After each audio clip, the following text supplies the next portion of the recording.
گناہوں کی جڑ ہے بدگمانی. ہم ہر کسی کے بارے میں آج ہمارے معاشرے کے اندر سوشل میڈیا کا دور ہے، کسی عالم کے خلاف بدگمانی پھیلا دی جاتی ہے، پھر نہ سوچا جاتا ہے، نہ دیکھا جاتا ہے، نہ تصدیق کی جاتی ہے، پھر اس کو شیئر کیا جاتا ہے، پھر اس کو بدنام کیا جاتا ہے. اسلام ہمیں اس چیز کا درس نہیں دیتا. یاد رکھیے گا، یہ جھوٹ ایک ایسا گناہ ہے. آپ تو مسلمان ہیں، میں بھی مسلمان ہوں، ہم سب مسلمان ہیں. دنیا کا ہر مذہب اس کو ایک جرم تسلیم کرتا ہے. چاہے جو انسان بھی جس خطے سے تعلق رکھتا ہے، کسی بھی مذہب سے تعلق رکھتا ہے، جھوٹ ایک ایسا بنیادی جرم ہے جس کو ہر معاشرہ، ہر مذہب، ہر تہذیب اس کو جرم تسلیم کرتی ہے. دوسرا، مذاق میں جھوٹ بولنا. جی میں تو کسی کو خوش کرنے کے لیے جھوٹ بول رہا ہوں.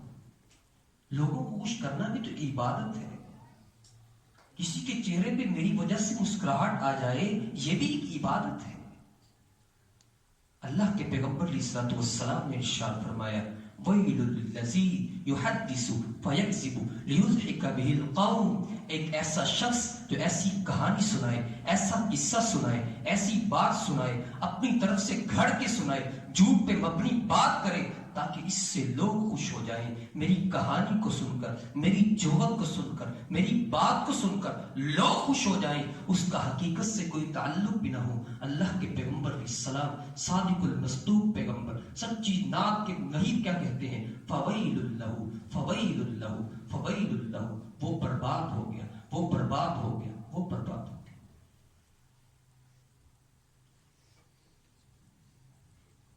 اپنے آپ کو اس بربادی سے بچا لیجیے.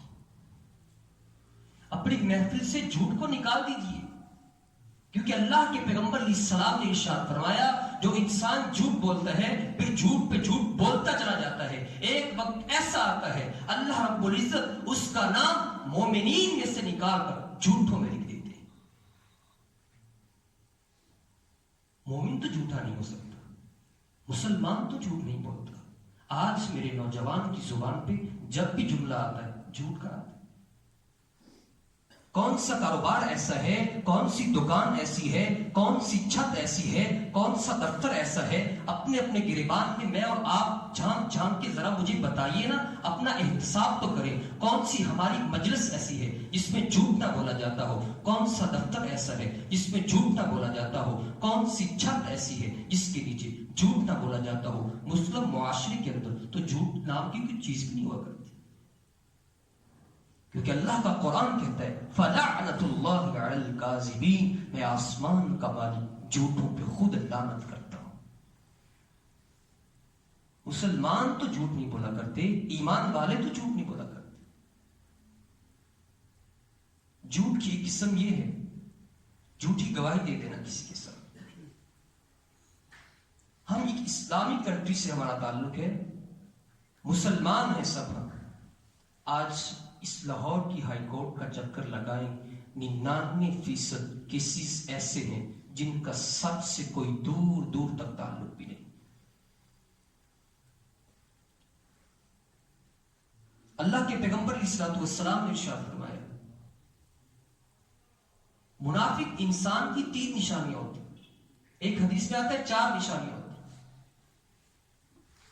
اذا حدث کذب، جب بات کرتا ہے جھوٹ بولتا ہے. ایک جگہ پہ آقا علیہ الصلوۃ والسلام فرماتے ہیں وَإِذَا خَاصَمَ فَجَرَ، جب اس کی کسی کے ساتھ لڑائی ہو جائے، جب کسی کے ساتھ کوئی تھوڑا سا معاملہ خراب ہو جائے، پھر اس کو اپنا ایمان، اپنی نمازیں، اپنی شلوار کو ٹخنوں سے اوپر رکھنا یاد نہیں رہتا. پھر یہ کہتا ہے حضرت صاحب اب تو عدالت کا معاملہ ہے، اب بات عدالت کے اندر آ گئی ہے، اب وکیل صاحب اب کالا کوٹ پہن کے کالے صفوں کو کالی پینسل سے 100 صفوں کی جھوٹی فائلیں جھوٹ سے بھر سکتے ہیں تو بھر دیں، 200 صفوں کی جھوٹی فائلیں جھوٹ سے بھر سکتے ہیں تو بھر دیں. بس کیف اتنا چاہیے، مجھے اپنی نمازوں کی کوئی لاج نہیں، مجھے شلوار کو ٹخنوں سے اوپر رکھنے کی کوئی لاج نہیں، مجھے میری پیشانی کے اوپر بنے ہوئے محرابوں کی کوئی لاج نہیں، مجھے میری داڑھی کی کوئی لاج نہیں، مجھے رمضان کے اندر روزے رکھنے